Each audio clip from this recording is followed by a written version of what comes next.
बाद भारतीय आबी जारहियत की बिना पर गुजरात के मकाम पर दरिया चनाब में 3 लाख क्यूसेक का रेला गुजर गया। मुतअद्दिद मकाम पर फंसे अफराद को रेस्क्यू टीमों ने महफूज मकामात पर पहुंचा दिया।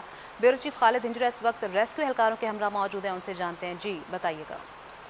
देखिए जी, गुजरात में दरियाए चिनाब में पानी की सतह बुलंद हो रही है। इंडिया की तरफ से छोड़े जाने वाले पानी के रेले लगातार आ रहे हैं और रात को भी गुजरात के मकाम पर दरियाए चिनाब में 3 लाख क्यूसेक के करीब रेला गुजरा और अभी भी तकरीबन 2 लाख के करीब यहाँ पर पानी गुजर है। आप मेरे अकब में देख सकते हैं दरिया के दहानों पर पानी जो है बहुत बुलंद है। और इसके साथ साथ बात कीजिए तो यहाँ पर करीबी बस्तियां और जो यहाँ पर मकामी अफराद हैं उनको भी यहाँ पर रेस्क्यू किया जा रहा है। और इस वक्त यहाँ पर रेस्क्यू के जिम्मेदार मेरे साथ मौजूद है। मजीद उनसे जानते हैं कि गुजरात में रेस्क्यू टीमें आवाम के लिए क्या इकदाम कर रही हैं। जी सर, रेस्क्यू 1112 दरियाए तवी और दरियाए चिनाब दोनों को कवर दे रही है।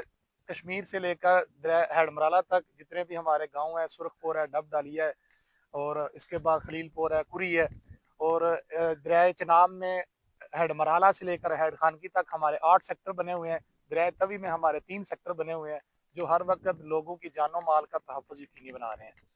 जैसा कि आपने सुना कि उनका ये कहना है कि रेस्क्यू टीमें 11 सेक्टर बनाकर गुजरात के मुख्तलिफ मकामात पर अपने शहरों के जानो माल के तहफ़्फ़ुज़ के लिए तमाम तार इकदाम कर रही है। इसके साथ साथ बात की जाए तो दरियाए चिनाब में इंडिया की तरफ से किसी वक्त भी बड़े रेले की इतला आ सकती है, जिसकी वजह से यहाँ पर रेस्क्यू टीमें 24 घंटे काम कर रही सही है। खालिद हिंजरा अपडेट कर रहे थे, बहुत शुक्रिया।